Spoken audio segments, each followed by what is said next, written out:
Can you tell us your net worth today? आज हम 41 lakh rupees की एसआईपी कर रहे हैं और आज वो पोर्टफोलियो बन के 60 करोड़ रुपए है। Wow. राइट, अगर मुझे 15% का रिटर्न आता है तो ये 60 करोड़ बाय डिफॉल्ट 5 साल में 120 करोड़ बन जाता है। आज मेरा जो पोर्टफोलियो का जो इनकम है that is predominantly more than my active income. Do you think that real estate as an investment makes sense आज के टाइम में? Me and Gajan have a same philosophy on this line. In India, renting completely makes sense as compared to buying. मैंने total 9.71 crore डाले थे, उसकी value होगी 19 crore of. From negative 26 lakh to positive 9 crores in 1 year's time frame. Start a small amount of SIP for a financial field. 10,000 रुपए बचा के भी 5-6 करोड़ का कॉर्पस बन सकता है। Your children can get loan for college. You can't get loan for retirement.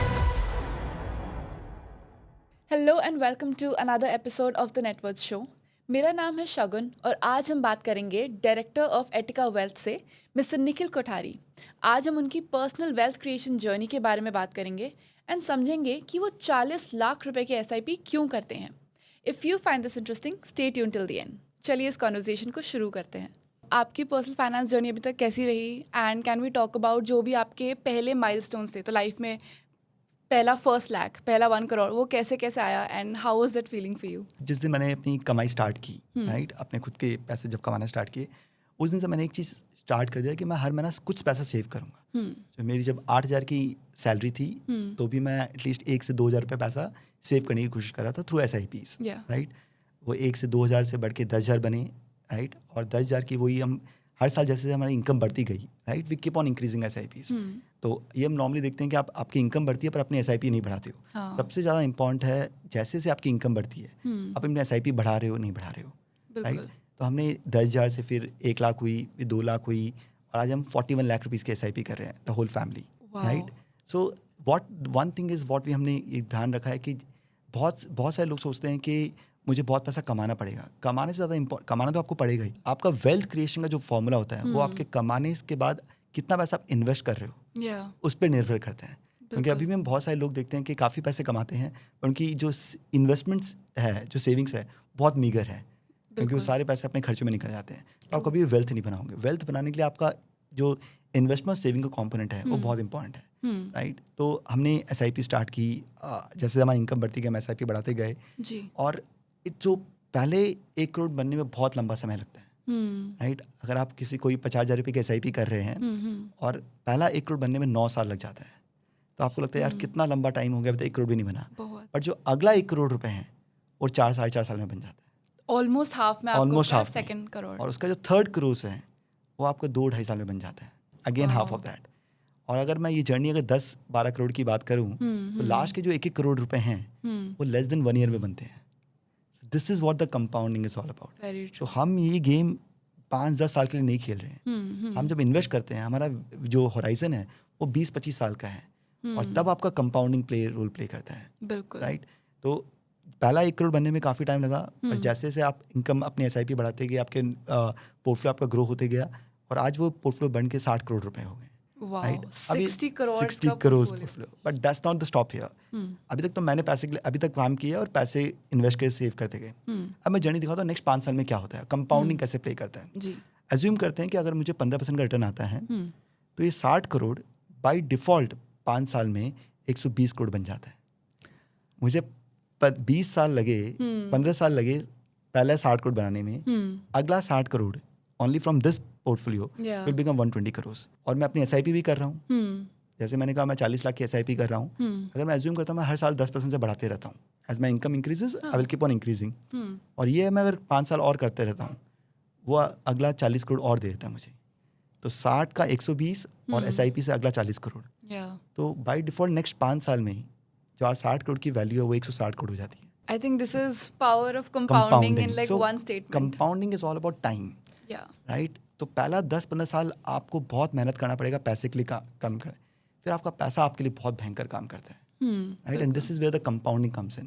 तो लोग क्या होता है सब्र खो देते हैं कि 5 साल हो गया, 7 साल हो गया और कितना इन्वेस्ट करें। बट मेन जो गेम आता है इन्वेस्टिंग का, इट्स ऑल अबाउट उसके बाद। जैसे है ना, पहले 10-15 साल आप पैसे के लिए काम कीजिए, उसके बाद आपका पैसा आपके लिए बहुत ज़्यादा काम करेगा। तो आज मेरा जो पोर्टफोलियो का जो इनकम है that is predominantly more than my active income पहले, राइट। तो आज मेरा जो पोर्टफोलियो का जो गेन आता है वो जो उसका जो पैसिव इनकम है that can be more than my active income. तो पहले 15 साल आप पैसे के लिए काम करते हो, फिर आपका पैसा आपके लिए काम करता है। बिल्कुल। एंड ओके, तो आपने जैसे कहा कि आपने तो स्टार्टिंग से अपना SIP अमाउंट बढ़ाना शुरू कर दिया था, तो ये रियलाइजेशन कहाँ पे हुई कि नहीं कंपाउंडिंग में कुछ तो मैजिक है, अपने को पैसा बढ़ाना पड़ेगा, तो ये आपको रियलाइजेशन कब हुई? सी हम लोग को बचपन से क्या सिखाया गया है कि मेहनत करो और पैसे कमाओ। हमें हमेशा यही सिखाया गया कि मेहनत करो, पैसे कमाओ। बिल्कुल बट कभी ये नहीं सिखाया गया कि जो पैसे आप कमा लिए हैं उसको भी तो मेहनत कराओ, बिल्कुल। राइट? True, अगर very उसको true. मेहनत नहीं करवाएंगे तो आप कभी वेल्थ क्रिएट नहीं करोगे, राइट? Yeah. तो हमेशा ये देखा है कि you work hard for money, but does your money work equally hard for you? And Warren Buffett कहता है कि अगर आप if you don't learn how to make your money while you sleep, you will work till you die. Yeah. अगर आपका पैसा काम करना नहीं स्टार्ट किया तो आप जिंदगी भर काम करते रह जाओगे। Yeah. तो ये लेसन हमको बहुत जल्दी अपने लाइफ में मिल गया था, राइट? कि पैसे को काम कराओ, कि तुम भी मेहनत करो, तुम पैसे कमाओ, पर जो पैसे कमा लिए हो उसको भी मेहनत करवाओ, Yeah. Right? So that it keeps on growing. हमने नॉर्मली इंडियन फैमिलीज में क्या देखा है कि लोग टैक्स बचाने के चक्कर में कैश में इनकम लेते हैं, पैसे घर पे रख देते हैं। जो पैसा आपका घर पे पड़ा है वो कभी भी ग्रो नहीं होता है। आज क्या है, जो अगर आपने 10 लाख रुपए घर पे रख दिए हैं, 5 साल बाद वो 10 लाख ही रहेंगे। इनफैक्ट कम हो जाएगी इन्फ्लेशन अगर इन्फ्लेशन के पे आ कारण, गया बट तो। प्रिंसिपल तो 10 के 10 लाएंगे और बिकॉज ऑफ इन्फ्लेशन उसकी वैल्यू कुछ कम हो 7-8 लाख जाएगी। हो जाएगी। बिल्कुल। बट यही आप टैक्स पे कर देते हो और समझ लीजिए अपने 100 रुपए पे 30 रुपए टैक्स दिए, तो आपने 10 लाख पे 3 लाख टैक्स देके 7 लाख इन्वेस्ट कर दिए। 5 साल में ये वैल्यू अगर 15% रिटर्न आता है तो 14 लाख रुपए हो जाता है। तो आपका पैसा आपके लिए काम करता है। तो इसलिए बहुत ज़रूरी है कि टैक्स पे करो, अपने पैसे को काम में लगाओ डे वन से, and this is where the compounding start. तो ये लेसन हमको लाइफ में बहुत जल्दी मिल गया था। Yeah. और इसी पे हम खाली बस हमने किया कि हमको ये SIP करते रहने हैं, राइट? हमको 20 साल 25 साल का हमारा टाइम होराइजन है, अगर हम करते रहेंगे तो एक इनॉर्मस वेल्थ बना सकते हैं। तो आपने जो पॉइंट कहा ना कि चलो ठीक है आप सेविंग्स अकाउंट में डाल दिया या अलमारी के अंदर लॉक कर दिया, तो हमें रियलाइज़ नहीं होता बट उस पैसा का वैल्यू कम हो रहा है। तो clearly inflation is going to get to all of us at some point. आपने अपने पोर्टफोलियो में अदर देन इक्विटी क्या कोई सिस्टम डिवाइस करा है to beat inflation? Because like I said inflation का तो होगा, that impact will happen on your personal finance. So what are the ways that you hedging against inflation? Sarkar movie एक बहुत अच्छा डायलॉग है, नज़दीकी फ़ायदा देखने से पहले दूर का नुकसान सोचना चाहिए। बिल्कुल। ओके तो नॉर्मली हम सब क्या करते हैं, हम अपने FD में पैसा डालते हैं, राइट? कैश रखते हैं, Yeah. क्योंकि नज़दीकी का फ़ायदा है कि मेरा पैसा सेफ है, FD में मुझे फिक्स ब्याज मिलेगा, तो मुझे घबराने की ज़रूरत नहीं है। हाँ। पर हमको ये समझना चाहिए कि जो फिक्स ब्याज मिल रहा है वो 6 से 7% है, और महंगाई भी 6 से 7% है। तो आपका पैसा ग्रो कहाँ हो रहा है, राइट? वहीं तो ये नज़दीकी फ़ायदा देखने से अपने दूर का नुकसान, क्योंकि आपका पैसा ग्रो ही नहीं हो रहा है। बिल्कुल। बट यही इक्विटीज़ क्या प्ले करता है, equity is the only asset class और gold is the two asset class which can beat inflation over long period of time. Yeah. And equity will anyway outperform any other asset class over long period of time. Yeah. तो अगर आपको wealth create करना है और आपको inflation को beat करना है, तो आपको पैसा इक्विटी में डालना ही पड़ेगा। बट इक्विटी में जब डाल रहे हो तो आपके शॉर्ट टर्म में उतार चढ़ाव रहेंगे, राइट? तो आपका कभी भी आप नहीं बोल सकते कि मेरा 1 साल बाद पैसा ऊपर ही रहेगा, हाँ, 1 साल बाद आपका नीचे रहेगा। बट अगर आप लंबी अवधि का देखोगे तो पैसा आपका इन्फ्लेशन को बीट करता है और एक वेल्थ क्रिएट करता है। बिल्कुल। तो True. हमको ये है कि हमको पैसे लंबे टाइम के चाहिए नहीं, और हमको वेल्थ क्रिएट करना है और इन्फ्लेशन को बीट करना है। The only asset class which can do this one is equity. Equity. तो हमारा सारा जो पैसा है, राइट, वो प्रीडोमिनेटली ओनली इक्विटी फंड्स में इन्वेस्टेड है, राइट? और हमने सारे उतार चढ़ाव देखे हैं, राइट? हमने ये भी देखा कि हमारे पहले 3 साल में हमें कोई रिटर्न नहीं आया पोर्टफोलियो में, Yeah. राइट? उसके अगले 5 साल में हमारा CAGR रिटर्न 18% हो गया। फिर जब कोविड आया, राइट, तो हमारा 10 साल का रिटर्न नेगेटिव था, राइट? बट जैसे ही वापस मार्केट रिकवर होता है, right, you create enormous wealth, और उस टाइम पे आप अगर और इन्वेस्ट करते हो तो अच्छा वाला वेल्थ क्रिएट करते हो। तो equity is the only asset class which can beat inflation. तो आपको अगर इन्फ्लेशन को बीट करना है लंबी अवधि में, तो आपको इक्विटी में इन्वेस्ट करना ही पड़ेगा। बट अगर आप नज़दीकी फ़ायदा खाली आप फिक्स रिटर्न को देखोगे, तो आप सर्टेनली दूर का नुकसान देख रहे हो, क्योंकि आपका भी इन्फ्लेशन को बीट नहीं करोगे, तो जो आज खरीद सकते हो वो 10 साल बाद वो चीज़ आप नहीं खरीद पाओगे। I mean, you've been very candid about all of this, and I was just telling you कि I think आप पहले गेस्ट हो जिसने अपने नेटवर्थ का मेजर चंक हमें बिना पूछे ही बता दिया. So let's move on to that. So idea is that you have to be very transparent, Very right? true. What you believe in, right? जो आप करना चाहते हो और उस पर आपका पूरा बिलीफ है, you should be completely transparent and open about it. तो Yeah. उसमें घबराने और शर्माने की कोई ज़रूरत नहीं है। बिल्कुल. You know, because you've been so candid, अब मैं I think आपसे पूछ ही लेती हूँ. Can you tell us your net worth today? Basically, all our money is what we preach to people is in mutual funds, Okay. right? So today we have 60 crores of assets. We don't own any LIC policies. We don't do, apart from term insurance, we don't do PPF, we don't do fixed deposit. So all our money is in mutual funds and it's Okay. currently worth around 60 crores of rupees. Okay and उसके अलावा real estate या कहीं पे तो what does your asset allocation look like? Okay, so currently all my money is in equities. So in equities, in mutual funds only. In mutual fund, broadly asset allocation is roughly we have around 75% in domestic equities, Okay. diversified equity funds, 10% in global equity funds, right? So Okay. across the world, जी. and then 15% right now is in debt. Okay, ये debt में पैसा क्यों होता है? What we do, how we do our investments is that 70% of money goes to equities directly. 70 to जी. 80% of the money goes. 20% we always keep as a powder money.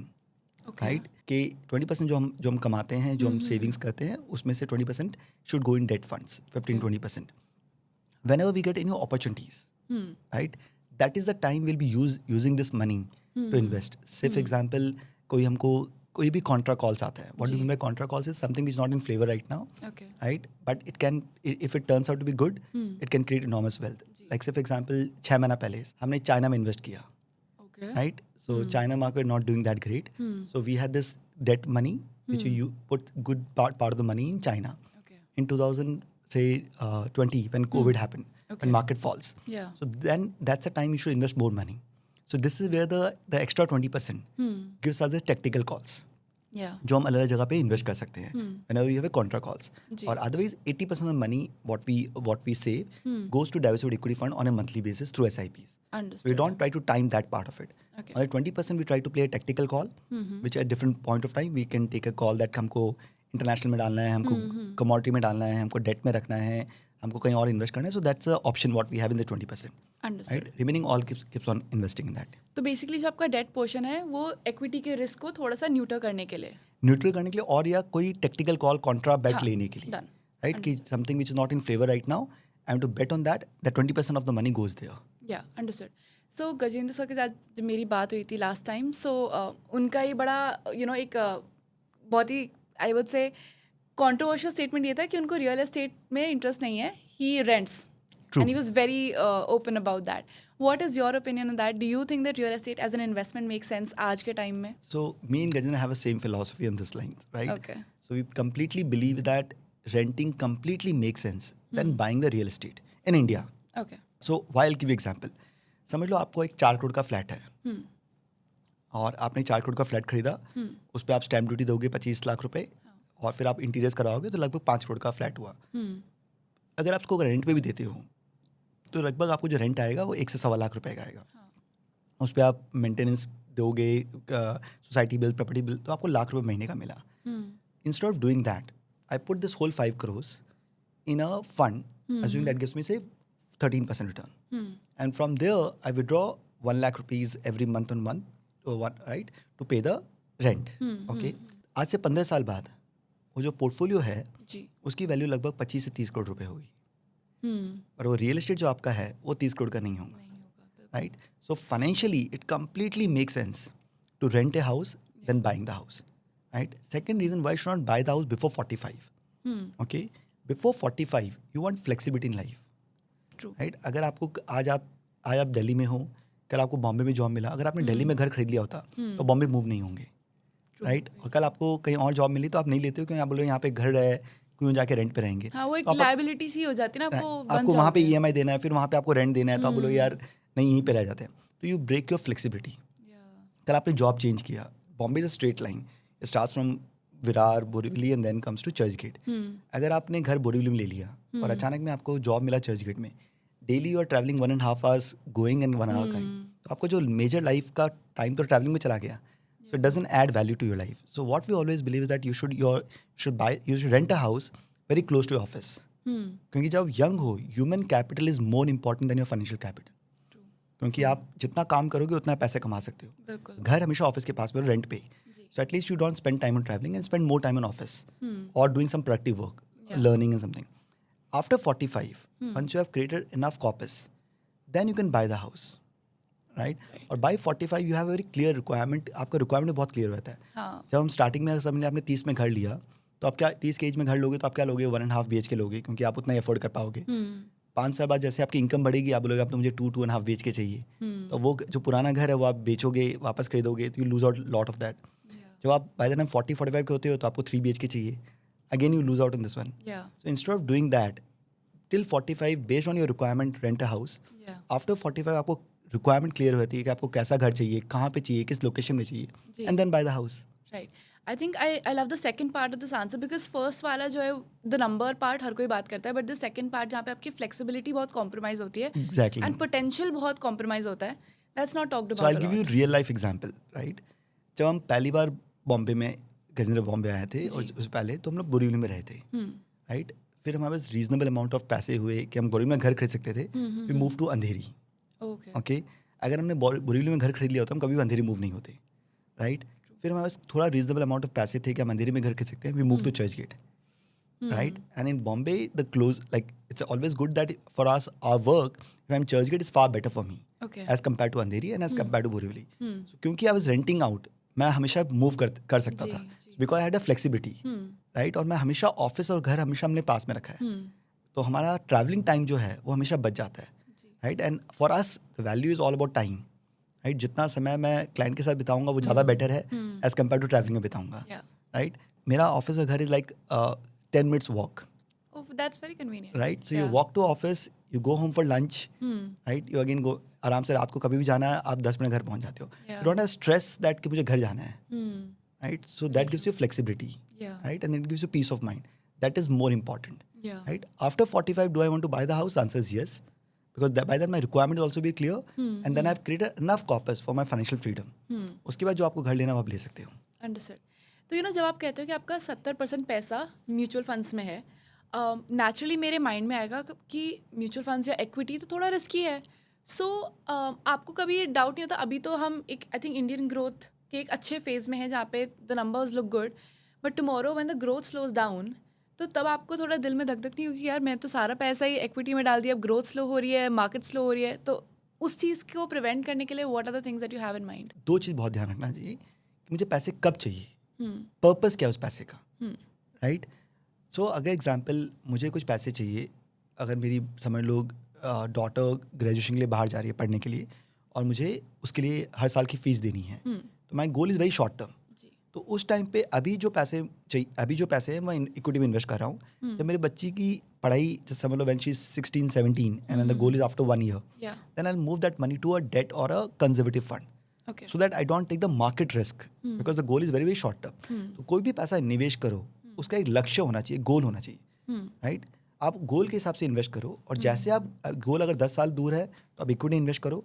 जैसे ही गोल आपका 2 या 3 साल बच जाता है उसको आप कंजर्वेटिव फंड में मूव करो और अगर 1 साल बच जाता है तो उसको आप डेट में मूव करो. तो अगर आप वो करते हो तो मार्केट उतार चढ़ाव से आपको फ़र्क नहीं पड़ेगा क्योंकि आपका मेन मकसद क्या है पैसे का कि मेरा गोल अचीव होना चाहिए, जी. तो वो आप कर रहे हो. सेकेंड थिंग, अगर हम लॉन्ग टर्म की बात करें, राइट? अगर इंडिया में ग्रोथ स्लो होगी ऑब्वियसली तो एफडी के रेट्स भी कम होंगे. हाँ. आपको ये देखना है कि आपको रिलेटिवली आप एफडी से ज़्यादा पैसा कमा रहे हो क्या. एफडी से अगर आप ज़्यादा पैसा कहाँ कमा सकते हो, आप इक्विटीज़ में कमा सकते हो. तो अगर आपका लॉन्ग टर्म व्यू है, जैसे अगर इक्विटी रेट्स मार्केट रिटर्न कम होंगे तो एफडी के रेट्स भी कम होंगे. आप एफडी से हमेशा 3-4% ज़्यादा कमाओगे minimum, understood. Right? This is where the equity comes in. Yeah. और 3-4% over long period of time makes a huge difference या. बिकॉज वो कंपाउंडिंग इम्पैक्ट आता है. तो हमेशा निवेश गोल के हिसाब से करो. नॉर्मली हम सब इन्वेस्ट कैसे करते हैं कि यार मेरे पास पैसे मैं इन्वेस्ट करता हूँ, that's a worst way to investing. ये पैसे मुझे क्यों चाहिए या. और उसके हिसाब से मैं एसेट क्लास सेलेक्ट करूँगा. अगर आप कहोगे कि निखिल मुझे पैसे ये 1 साल बाद चाहिए तो मैं कहूँगा आप इक्विटी में नहीं डाल सकते, राइट? पर अगर ये पैसा आपको 3 साल बाद चाहिए तो आप हाइब्रिड फंड में डालिए और ये पैसा आपको 10 साल बाद चाहिए तो आप इक्विटी फंड में डालिए. अंडरस्टूड. और फिर जैसे आप गोल के क्लोज आते हो आप रीबैलेंस कीजिए उसको. जी. तो अगर हम रीबैलेंसिंग की बात कर रहे हैं, आपके हिसाब से मेरा कोई लॉन्ग टर्म गोल है, लेट्स जस्ट से कि मेरे को 15 साल 20 साल बाद मुझे ट्रैवल करना है, राइट? तो मैं उसके लिए अभी अपनी वर्किंग लाइफ में पैसा इकट्ठा कर रही हूँ. अब मेरे को कितने टाइम फ्रेम में रीबैलेंस करते रहना चाहिए अपना पोर्टफोलियो टू मेक श्योर कि तब तक मेरा कॉर्पस अचीव हो जाए? सो 2 चीज़ है. अगर आपने एक लक्ष्य माना है, राइट, कि मुझे 10 करोड़ बनाना है, एग्जाम्पल लेता हूँ, तो जब तक आप गोल आपका लॉन्ग टर्म है तो आप जब तक आपके 10 करोड़ नहीं बने, लेट इट कंपाउंड, राइट? जिस दिन आपका गोल अचीव हो गया है और आपका टाइम फ्रेम अभी बचा है तो उसमें पार्ट ऑफ द मनी आप कंजर्वेटिव फंड में मूव कर सकते हो, ओके, राइट? तो सो आपको पता है कि ये पैसा मेरा सिक्योर हो गया है एंड रिमेनिंग पैसा let it compound. Okay. Second चीज़ है कि अगर आपका 10 करोड़ बन गया और आपका गोल भी अभी आ गया है, start moving that money to a conservative funds over a period of time. Okay. जैसे मैंने कहा कि अगर आपका वो 10 साल बाद है तो पहले 6 साल पैसे इक्विटी में रहने दो। ओके। उसके बाद मार्केट अगर रीजनेबल है तो आप पैसे को 20-30% आप पैसे अपने को कंजर्वेटिव डेट फंड में मूव कर दो, okay. Because you closer to your goal. जो पैसे आपको 3 साल में चाहिए, राइट, ऐसे करके जो भी पैसे आपको 2-3 साल में चाहिए वो आप धीरे धीरे अपने इक्विटी फंड से हाइब्रिड फंड में या डेट फंड में मूव करते रहोगे। तो इस तरह से आप रीबैलेंस करते रहो, क्योंकि आपका कोई भी पैसा 2 या 3 साल में चाहिए वो पैसा को आप इक्विटी में नहीं रख सकते, क्योंकि मार्केट कभी भी करेक्ट हो सकते हैं और उस टाइम आपको पैसे चाहिए तो आप पेपर लॉस को परमानेंट लॉस बना दोगे। जी। पर अगर आपको पैसे नहीं चाहिए, let it compound, then only we create wealth. Right. So I think one of the जिस कहते हैं ना कि cons of this industry is that हम लोग बहुत सारे नए नए टर्म्स लेके आते हैं। SIP इज़ अ टर्म जो most of us are familiar with, but now people have started talking about STPs जहाँ पे अपनी SIPs को स्टेप अप करते हो, and then of course SWP where you withdraw. So can we talk about both of these processes and what is the right way to approach? How do you decide कि मुझे कितना step up करना है, किस time frame में करना है, and same goes for withdrawal. So can we talk about this? So SIP जब आप कमा रहे हो, आप हर महीना सैलरी आ रही है, आपकी इनकम आ रही है, आप इन्वेस्ट कर रहे हो, तो SIP हो गया। STP कब यूज़ आती है? अगर आपके पास कोई लमसम पैसा आ गया, Okay. आपके पास बोनस आ गए, आपने कोई रियल एस्टेट बेचा उसके लिए आपको लमसम आ गए, कोई इनहेरिटेंस आ गया, किसी ने आपको गिफ्ट कर दिया, तो आपके पास लमसम पैसा आ गया, राइट। अब उसको पैसे को आपको मार्केट्स में निवेश करने हैं, जी। तो आप उसको कैसे कर सकते हो? तो आपको देखना है कि मार्केट अभी सस्ते हैं या मार्केट महंगे हैं, राइट। बहुत सिंपल है कि अगर आपका एक रेशियो बोलते हैं प्राइस टू इक्विटी रेशियो, जी। राइट, अगर प्राइस टू इक्विटी रेशियो 18 से 20 के बीच में है तो फेयर मार्केट वैल्यू है, Okay. 18 से नीचे है तो थोड़ा सस्ता है, और 22 के ऊपर है तो थोड़ा सा महंगा है, Okay. राइट। तो अगर आपको लमसम पैसे आ गए हैं, अगर आपको लग रहा है कि मार्केट अभी पी महंगा है, 22-23 है, तो आप उस पैसे को स्टैगर्ड महीने से इन्वेस्ट करो। तो आप बोलो सारा पैसा मैं एक साथ में नहीं डाल रहा हूँ, मैं अगले 6-8 महीने 12 महीने में डालता हूँ उस पैसे को। तो आप उस पैसे को डेट फंड में डालते हो और वहाँ से STP करते हो कि हर महीने एक फिक्स अमाउंट मेरे डेट फंड से इक्विटी फंड में निवेश हो जाए। Okay. और कोई भी कारण से मार्केट में करेक्शन आया तो उस टाइम मैं स्विच कर दूंगा अपने डेट से इक्विटी पैसे में। अगर मार्केट का पी बहुत सस्ता है, समझे 16, 17, 15 है, तो उस टाइम STP करके फ़ायदा नहीं होता। उस टाइम जो लमसम पैसा है वो पूरा निवेश कर दीजिए। तो थोड़ा बहुत शॉर्ट टर्म वॉलेटिलिटी रहेगा, बट मार्केट सस्ता है तो लॉन्ग टर्म में आपको अच्छा रिटर्न देगा ही। और अगर मार्केट फेयर वैल्यू पे है तो आप 3-6 महीने की STP कर सकते हो कि अगर शॉर्ट टर्म में कुछ भी फ्लक्चुएशंस हुए तो एवरेज आउट कर देगा। तो इस तरह से आप STP को यूज़ करते हो। जब भी आपका लमसम पैसा होता है, आपको मार्केट में निवेश करना है और आप देखना चाहते हो मार्केट सस्ते हैं कि महंगे हैं। SWP बहुत अच्छा तरीका है और बहुत महत्वपूर्ण तरीका है। हम लोग जिंदगी भर पैसे के लिए काम कर रहे हैं, पैसे सेव किए, बट इस पैसा का अल्टीमेट पर्पस क्या है कि हम अपने लाइफ के लिए यूज़ करें, राइट। सब पैसे बच्चों को दे के नहीं जाना है, राइट। तो इस पैसे को अपनी लाइफ में यूज़ करना चाहिए, तो उसके लिए SWP ऑप्शन होता है। SWP कब यूज़ करते हो? जब आपको ये हो गया कि अब मुझे हर महीने मेरे खर्चे के लिए मैं कमा नहीं रहा हूँ, मैं रिटायरमेंट ले लिया मैंने, अब मुझे हर महीने एक फिक्स अमाउंट चाहिए मेरे कैश फ्लो मेंटेन करने के लिए। जैसे मेरी सैलरी पहले आती थी, वैसे मेरे इन्वेस्टमेंट इनकम से हर महीने मुझे फिक्स अमाउंट मेरे बैंक में आते रहना चाहिए। तब वहाँ पे SWP यूज़ होता है। इंडिया में अभी भी लोग SWP को बहुत सही से समझ नहीं पाते हैं। लोग अभी भी क्या करते हैं, रियल एस्टेट क्यों लेते हैं कि रेंटल इनकम आती रहेगी, राइट। FD क्यों करते हैं कि फिक्स्ड कैश फ्लो आते रहेगा। वो चीज़ आप म्यूचुअल फंड्स में भी कर सकते हो। आप अपने पैसे एक हाइब्रिड फंड में डाल सकते हो और वहाँ से आप SWP स्टार्ट कर सकते हो। उसका फ़ायदा क्या है? पहला फ़ायदा ये है कि आपका पैसा ग्रो भी हो रहा है, क्योंकि आपका इक्विटी और डेट का मिक्स है, और आपको मंथली विड्रॉवल भी मिल रहा है। सेकंड थिंग, टैक्सेशन का बहुत बड़ा फ़ायदा है, क्योंकि FD करते हैं तो हमारी जो भी इनकम आती है वो हमारी टैक्स स्लैब्स के साथ चार्ज होती है। तो अगर हम 30% टैक्स पे करें तो हमको 30% टैक्स देना पड़ेगा। वहीं पे हम SWP करते हैं तो जो भी कैपिटल गेन आता है उस पर हमको केवल 12.5% टैक्स देना है। और इनिशियल डेज में कैपिटल गेन बहुत छोटा अमाउंट होता है, तो आप टैक्स में बहुत कम अमाउंट देते हो। तो और लंबी अवधि में बिकॉज ये ग्रो भी होते रहता है, तो अगर एग्जांपल लेता हूँ कि अगर किसी ने 1996 में 1 करोड़ रुपए डाले होते और उसने 12% से SWP किया होता, राइट, हर साल उसने विड्रॉ किया होता, आज के दिन पे उन्होंने पिछले 30 साल में विड्रॉवल किया है, उसके बाद भी आज के दिन पे उसकी पोर्टफोलियो वैल्यू 20 से 30 करोड़ रुपए है। वो मेंटेन तो हुआ ही, बड़ा भी विड्रॉ होता जा भी किया रहा है। आपने और पैसा भी ग्रो होते गया। ये SWP का पावर है in terms of equity funds. आप उसको कंजर्वेटिव होकर हाइब्रिड फंड में डाल सकते हो, आपका पैसा ग्रो भी होता है, आपको जो विड्रॉवल चाहिए वो भी मिलते रहता है, राइट, और आपका एक स्टेबिलिटी है और टैक्सेशन भी कम है। तो तीनों तरह से SWP is a very very good option. I am saying as India progress, बहुत सारे लोग रिटायर होंगे, तो मैं सबको ये कहूँगा कि खाली रियल एस्टेट लेके रेंटल इनकम में डिपेंड मत कीजिए या FD मत कीजिए। मैं बोलूँगा कुछ पार्ट अपना म्यूचुअल फंड में डालिए और वहाँ से SWP स्टार्ट कीजिए। अंडरस्टूड। तो जो भी मेरा कॉर्पस है SWP, आई एम श्योर वो एक परसेंटेज होगा पूरे फंड का कि इतना मैं विड्रॉ करूँगा, Right. राइट? तो वो कैसे डिसाइड करना चाहिए कि ओके इतना परसेंटेज मैं मैक्सिमम विड्रॉ कर सकता हूँ without hampering the growth of my portfolio? So on an average अगर आप हाइब्रिड फंड में डाल रहे हो तो आप 6 से 7% का SWP अमाउंट ले सकते हो, ओके क्योंकि अज्यूम करते हैं कि आपके हाइब्रिड फंड 9 से 10% रिटर्न देंगे over long period of time. जी। अगर आप 5 से 6% विड्रॉ कर रहे हो, राइट, या 5 से 7% विड्रॉ कर रहे हो, तो आप पोर्टफोलियो से एक रीजनेबल अमाउंट विड्रॉ कर रहे हो। एट द सेम में आप पोर्टफोलियो को थोड़ा कुशन दे रहे हो या कि मार्केट वॉलिटिलिटी को थोड़ा सा कुशन दे सके। जी। तो आपको 5 से 7% का आप SWP अमाउंट सेलेक्ट कीजिए और हाइब्रिड फंड में इन्वेस्ट कीजिए। अंडरस्टूड। तो आपने PE रेशो मेंशन करा कि ये आपको एक अच्छा गाइड देता है एज टू मार्केट का भी करंट सिनेरियो क्या है। इसके अलावा आपके हिसाब से ऐसे कौन से मेट्रिक्स हैं that investors can look at जब वो अपने लिए स्टॉक्स या फंड्स को सिलेक्ट कर रहे हो? जो रेशियोज होते हैं वो आपको ब्रॉड मार्केट का व्यू देते हैं। जी। जब फंड सिलेक्शन कर रहे हो वो आपके रिस्क एपेटाइट, आपके टाइम होराइजन और आपके फंड मैनेजर की फिलॉसफी से डिपेंड करता है। बिल्कुल। हर फंड मैनेजर की अलग अलग फिलॉसफी होती है। बट जब ब्रॉड मार्केट आप कैसे देख सकते हो, तो PE ratio is one of the very good indicator. जी। Second is market cap to GDP ratio, okay. कि ओवरऑल मार्केट कैप इंडिया का कितना है और हमारा GDP कितना है। जी। अगर मार्केट कैप टू GDP अगर 130-140% पे है तो मार्केट्स महंगे हैं, ओके। और मार्केट कैप टू GDP अगर 90 to 120 के बीच में है तो मार्केट फेयर वैल्यू है। और मार्केट कैप GDP अगर 90% से नीचे है, कि मार्केट कैप पूरे GDP से भी कम है, जी। राइट, तो मार्केट सस्ता है। तो सेम जैसे PE में 3 इंडिकेटर्स होते हैं, जैसे अपने ट्रैफिक लाइट में कैसे होता है, रेड, येलो, ग्रीन। या। रेड मतलब आप धीरे धीरे निवेश कीजिए, मतलब रुक जाइए। येलो मतलब आप स्टार्ट कीजिए, जी। ग्रीन मतलब आप रन कीजिए। जी। सेम चीज़ मार्केट्स में है। अगर PE सस्ते हैं, it's like a green signal, invest as much as possible. Okay. अगर येलो सिग्नल है which is market at fair value, invest in जैसे SIP और STP चल देना है। और अगर रेड सिग्नल है which is PE is like 24-25, then either stop your investments और hold your investments for some time, don't put lump sum at that point of time. तो अगर वो सिंपल फिलॉसफी फॉलो करते हो, you will create a good ride for yourself. Okay. तो चलो ठीक है, ग्रीन सिग्नल आ गया है, मैंने इन्वेस्ट कर दिया है, and obviously like we said कि इन्वेस्टमेंट आपको लॉन्ग टर्म होराइजन से definitely should be encourage, understood. But जब आप लॉन्ग टर्म के लिए इन्वेस्टर होते हो, आप ऑब्वियसली मार्केट के हाईज देखते हो, फिर मार्केट के लोज देखते हो। अगर मैंने कोई मार्केट का बहुत गंदा लो देखा, जैसे आप बता रहे हैं अपने 2020 में you saw horrible draw down, उस टाइम पे मार्केट से कैसे डील करना चाहिए? आपने उस टाइम पे what are the strategy that you came up with and how did you ensure कि वो आपकी लॉन्ग टर्म जो कंपाउंडिंग है उसको वो हैम्पर ना करे? ओके, मैं ये पूरी जर्नी बताता हूँ, राइट। तो हमने 2010 में स्टार्ट किए थे, जैसे हमने कहा बॉम्बे आए थे, उस टाइम हमारे 5 लाख रुपए थे। 2010 से 2013 तक हमने कुछ 50 लाख इन्वेस्ट किए थे। ओके। तो 50 लाख हमने इन्वेस्ट किया और पहला 5 लाख 55 लाख रुपीज़।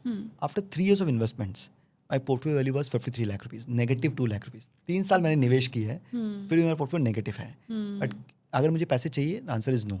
मुझे अगर पैसे नहीं चाहिए तो let me just continue, right. मैंने इसी टाइम फ्रेम को 2018 तक एक्सटेंड किया, right, another 5 more years. Okay. Same 5 lakh rupees, I invested 3.78 crores. And the portfolio value became 5.87 crores. From negative 2 lakh to positive 2 crores rupees. Right? तो जैसे मैंने market अगर flat रहा है कुछ टाइम, तो मार्केट फिर अच्छा होगा. So that gave me very good return. या। पर मुझे ये भी पता है कि अभी मुझे पैसे नहीं चाहिए, मेरा गोल अभी अचीव नहीं हुआ, तो लेट मी कंटिन्यू, राइट। और मुझे पता है मार्केट में उतार चढ़ाव होंगे. फिर कोविड आया 2020 मार्च 20, तो तब मेरा पोर्टफोलियो 2018 में 5.87 करोड़ था. 2020 में मैंने 6 करोड़ डाल चुके थे और मेरा पोर्टफोलियो वापस आ गया 5.87 करोड़ जो 2018 का वैल्यू था. Oh no. From positive 2 crore to negative 26 lakh rupees. Yeah. But फिर भी मुझे पैसे चाहिए, आंसर इज़ नो. और ये वॉरेन बफेट बोलते हैं, be greedy when others are fearful and be fearful when others are greedy. जब पूरी दुनिया डर रही है, राइट, तब तो बहुत सही समय है निवेश करने का. या। उस टाइम पे मैंने कहा ना कि मेरा 80% तो डाइवर्सिफाइड फंड में जाते रहता है, 20% जो पाउडर मनी है, जी। जो मैं डेट में रखता हूँ, जो कभी अपॉर्चुनिटी आएगी तो मैं निवेश करूँगा. तो मार्च के महीने में मेरे पास जितना भी डेट का पोर्टफोलियो था, मैंने पूरा इक्विटी में मूव कर दिया, राइट. और जो भी मैंने कमाया उसके बाद सब इक्विटी में जाते गए, okay. Right. So that's you have to have a faith in the country.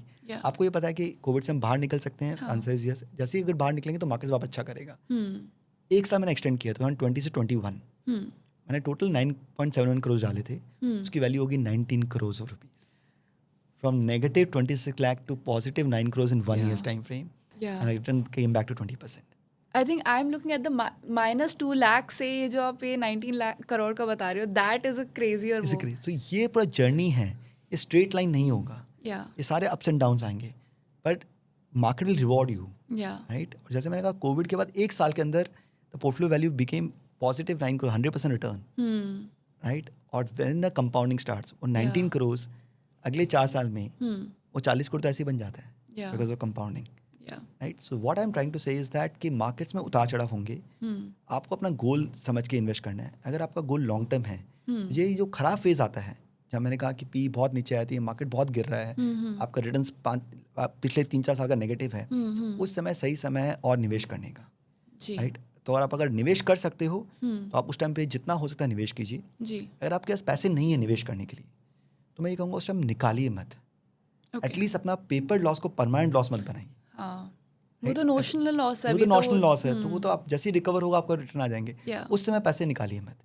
और अगर मैं हर किसी को बोलता हूँ, अगर उस समय आपने पैसे निकाले हैं तो जिंदगी में वापस इक्विटी में मत आना क्योंकि ये फेज वापस आएगा जहाँ पे आपके रिटर्न्स वापस नेगेटिव दिखेंगे. और आपने क्योंकि उस टाइम पे आपने पेपर लॉस को परमानेंट लॉस बना दिया है, तो फिर आप इस मार्केट्स के लिए हो ही नहीं. तो फिर कभी भी निवेश इक्विटी में मत कीजिएगा. तो मैं 3 तरह से बोलता हूँ, पैसे हैं तो डालिए, नहीं है तो निकालिए मत. जो है उसको रहने दीजिए, वापस रिकवर हो जाएगा. और उसमें निकाल लिया है तो वापस कभी इक्विटी में मत आना. आई थिंक ये अच्छा फंडा है. इससे आप कोई ना किसी कैटेगरी में आ ही जाओगे, राइट. क्योंकि अगर आपने उससे में निकाला तो फिर आपके लिए इक्विटी मार्केट नहीं है, और उसमें आपने डाला है तो उससे अच्छा एक्सपीरियंस आपको कभी नहीं होगा. बिल्कुल. क्योंकि आपके रिटर्न्स बहुत अच्छे बनेंगे. और उसमें आपने रहने दिया है तो भी आपको रीजनेबल 12 से 14% जो मार्केट देता है वो आपको रिटर्न आ जाएगा.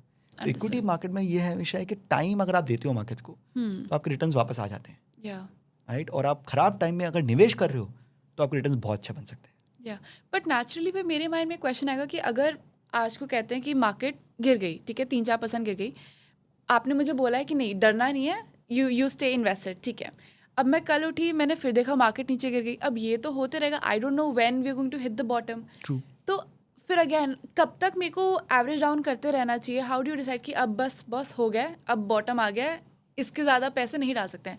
तो ये प्रोसेस क्या होता है रियलाइज़ करने का कि that is your maximum risk limit? Bottom और हाइज को आप कभी भी कैप्चर नहीं कर पाओगे क्योंकि किसी को नहीं पता बॉटम क्या है और किसी को नहीं पता हाई क्या है, राइट. जैसे मैंने कहा आपको देखना है कि सस्ते मार्केट कब है और महंगे मार्केट्स कब है, ब्रॉड लेवल पे. तो महंगे हैं तो बहुत धीरे धीरे डालो या रुक जाओ, सस्ते हैं तो डालते रहो, राइट. अब जैसे मैंने कहा कि आपने मैंने जो ड्राई पाउडर है, जो आपका एक्स्ट्रा पैसा है जो आप डाल सकते हो, तो मार्केट अगर 10% से करेक्शन होता है, 10 से 15% से, तो आपके पोर्टफोलियो 3 पार्ट में डिवाइड करो. अगर 10 से 15% का करेक्शन बीच में जब आया तो मेरे पास जो 30% पैसे हैं, जो एक्स्ट्रा पैसा है, माने मेरे 100 रुपये तो 30 रुपये डाल दूंगी. 15 से 25% की वापस करेक्शन आया और करेक्शन आया, जो दूसरा 30% है वो भी मैं मार्केट में डाल दूंगी. 25% से और नीचे आ गया, जो बचा हुआ 30% है वो भी मैं डाल दूंगी. उसके बाद मार्केट नीचे गया तो मैं कुछ नहीं करूंगी. I already average out the cost and let it wait.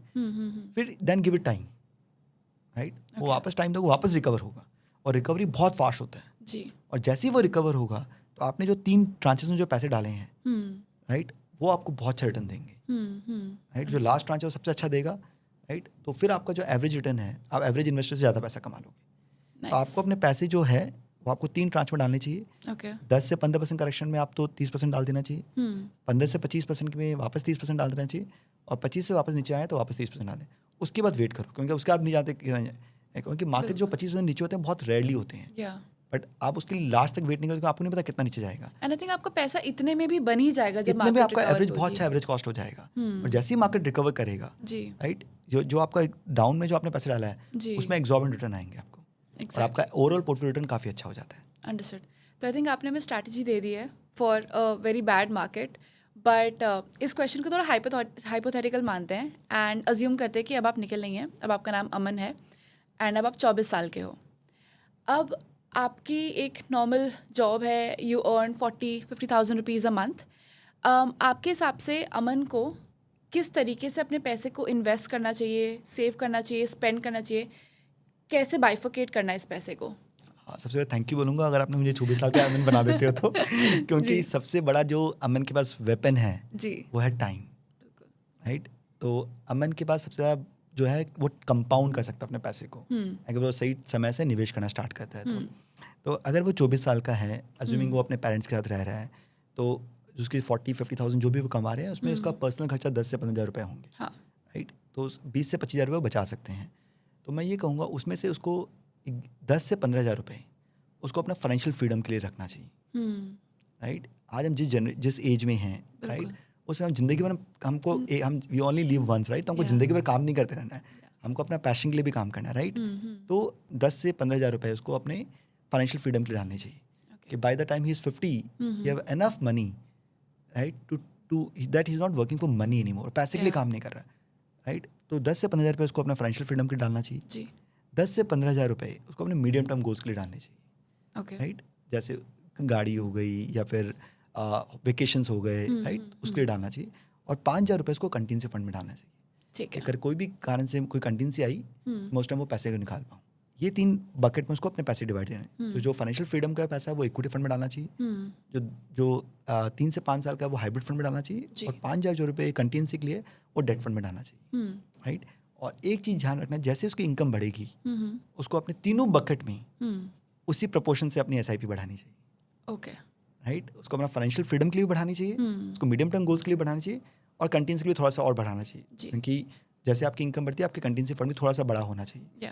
इस तरह से अगर अमन करते हैं तो bye the time he is 50 he will financially freedom, right? So will create enough corpus. अगर किसी के पास 30 साल का टाइम फ्रेम है और केवल 11,000 11,500 रुपये महीने का निवेश करता है जी, और हर साल 10% से बढ़ाता है, तो अगले 25-30 साल में उसका 10 करोड़ का कॉर्पस हो जाता है, which is good enough to take care of basic expenses everything, right? तो बहुत बड़ा अमाउंट नहीं है फाइनेंशियल फ्रीडम के लिए। अगर आपके पास टाइम है तो 10-12,000 से स्टार्ट करो और उसको हर साल बढ़ाते रहो, तो financial freedom is taken care.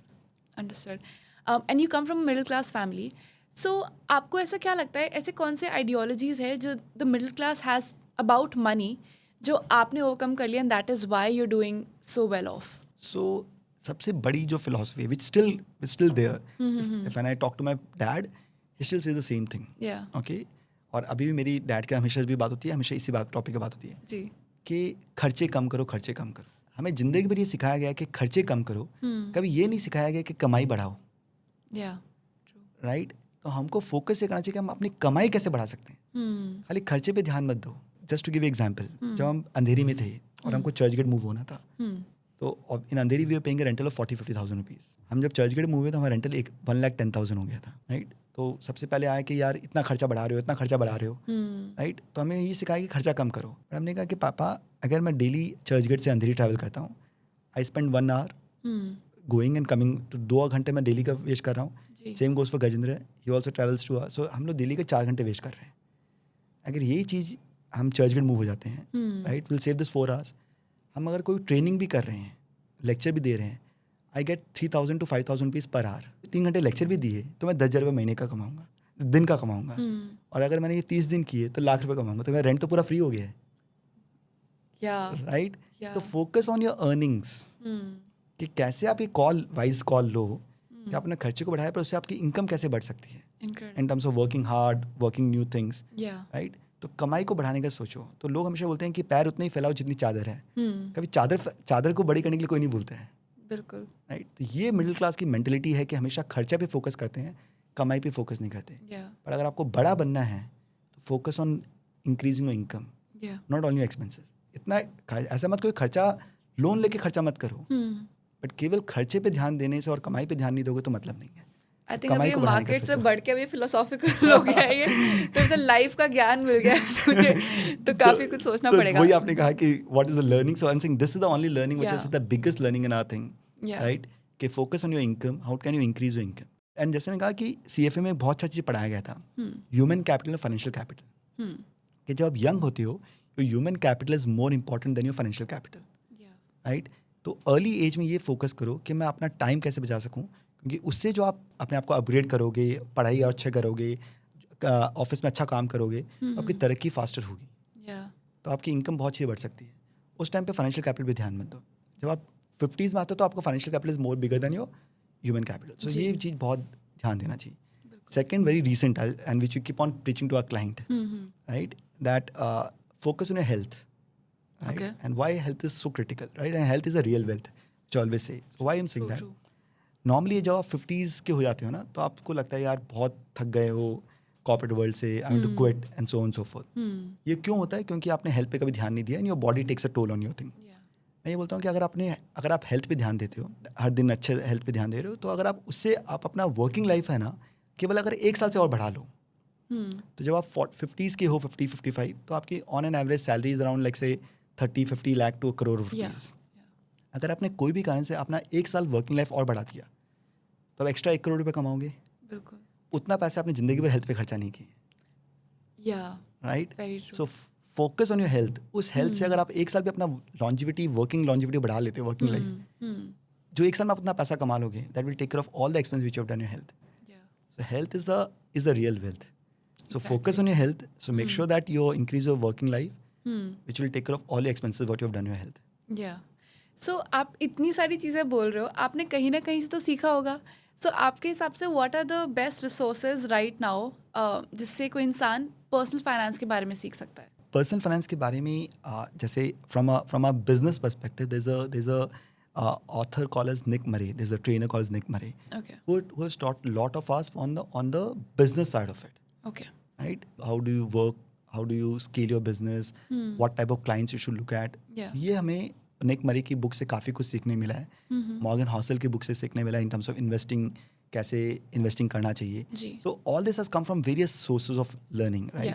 And the learning is like non stop. You need to keep on learning and lot of things has come from when we meet a clients, when we discuss with them, they give us lot of information, they give us lot of input, और फिर उसको आप धीरे धीरे imply use कर रहे हो, right? And luckily because we are cousins, we stay close by together, we meet every day. So if what I've learned I'll share with him, what he has learned share with him. So every day, so normally हमारे मतलब जो हमारे discussions होते हैं, so it's all about, lot of discussion happens around money, right? Can be money related to psychology thing, money related to investments. So a lot of discussion happens around that. So that is always evolve. और जितने आप conferences attend करोगे, वहाँ पे कोई ना कोई आप एक नई चीज़ सीखोगे, right? That if you can implement in your thing, it really shapes up a lot of things. So बहुत बार हम क्या करते हैं कि हम सोचते हैं यार यहाँ पे जाएंगे 2 घंटे लगेंगे लेक्चर अटेंड करने में, 2 घंटे कौन ट्रैवल करेगा, तो हम बहुत अच्छे जो लेक्चर्स होते हैं बहुत हम मिस कर जाते हैं। बट वो 2 घंटे बचाने के चक्कर में हम अपने कितने सालों की लर्निंग को ख़त्म कर रहे हैं। So try to, if something is good, try to make an effort and go for that event. उससे आप एक भी चीज़ सीख जाओगे, वो आपके लिए काफ़ी यूजफुल हो सकता है। अंडरस्टूड।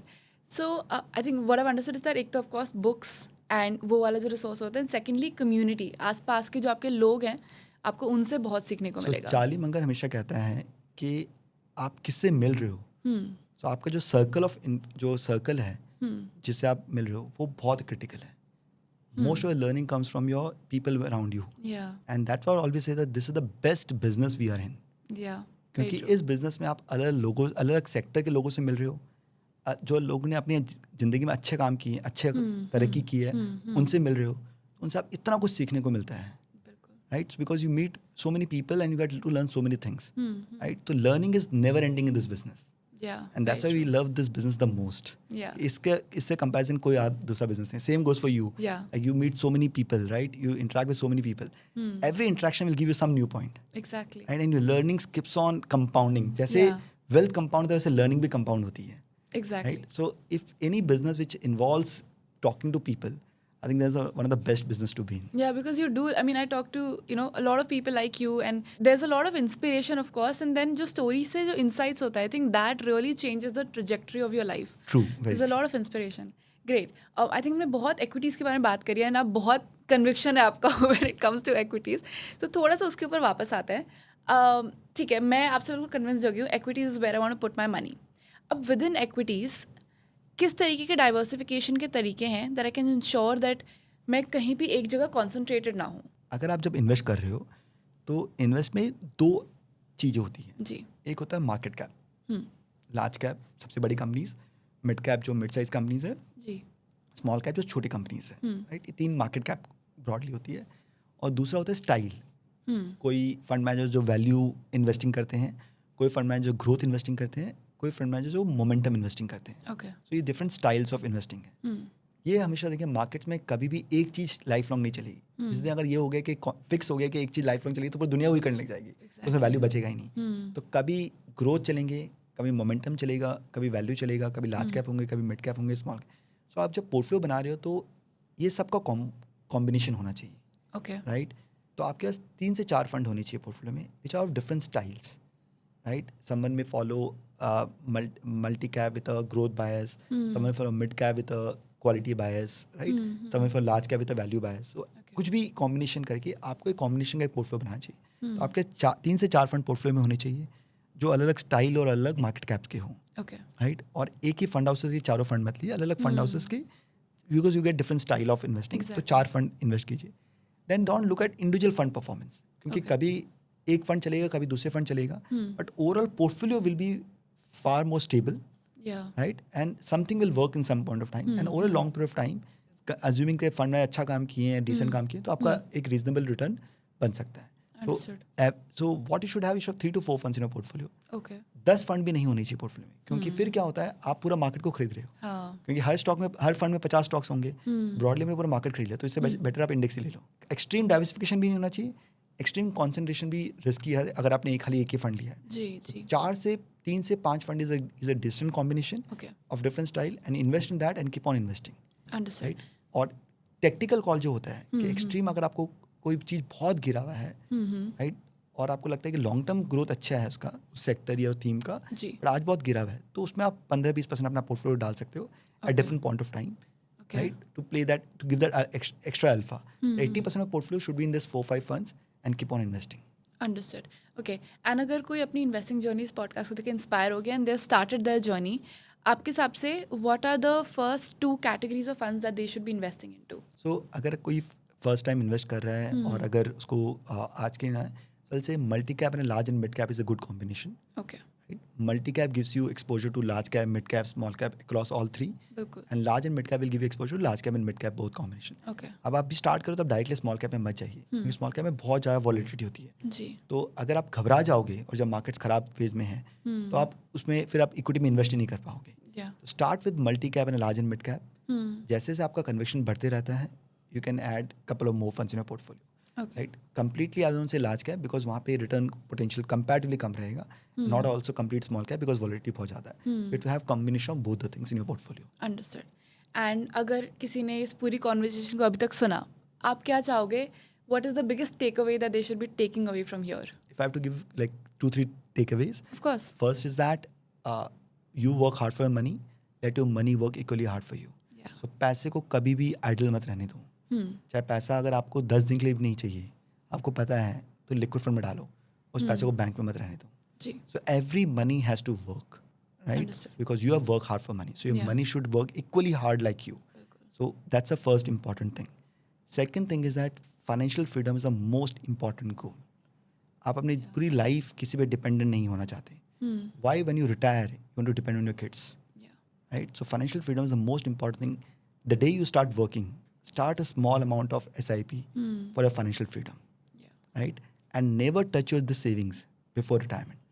लोग हम क्या सोचते हैं, जो भी पैसे होते हैं वो अपने बच्चों की पढ़ाई पे खर्चा कर देते हैं, बच्चों की शादी पे खर्चा कर देते हैं, राइट। बोलते हैं रिटायरमेंट में देखा जाएगा, राइट। हमने बागवान मूवी देखी है, उस बागवान मूवी में जब अमिताभ बच्चन अपने पैसे निकाल रहे होते हैं, तो उसके बैंक मैनेजर उसको पूछते हैं कि आप सारे पैसे निकाल रहे हो, तो आपके रिटायरमेंट में क्या ऑन ध्यान रखेगा? तो उसने बोलता है, आप घबराइए मत, मेरे पास 4 अनमोल फिक्स डिपॉजिट हैं, मेरे 4 बच्चे हैं, और हमको पता है बाद में क्या हुआ, राइट। थोड़ा ट्रॉमेटिक हो गया था। एग्जैक्टली। तो वही मैं कहता हूँ कि your financial freedom is the most important thing. So never touch your retirement savings except for your own retirement. ये पैसे को मैं किसी पे पैसे नहीं लगाऊंगा। और ये ध्यान रखिए कि your childrens can get loan for college, you can get loan for retirement, right. तो बहुत सारी आज के इन पे क्या हो रहा है कि बहुत सारे पेरेंट्स बोलते हैं कि हमें इंडिया से बाहर पढ़ने को भेजना है, राइट। हम छोटी सिटी में रहते हैं, हमको बड़ी सिटी में पढ़ने को भेजना है। ज़रूर भेजिए, अगर आपका फाइनेंशियल फ्रीडम के बाद जो पैसे बचते हैं वो आप आराम से बच्चों पे खर्चा कीजिए, जो उनकी पढ़ाई।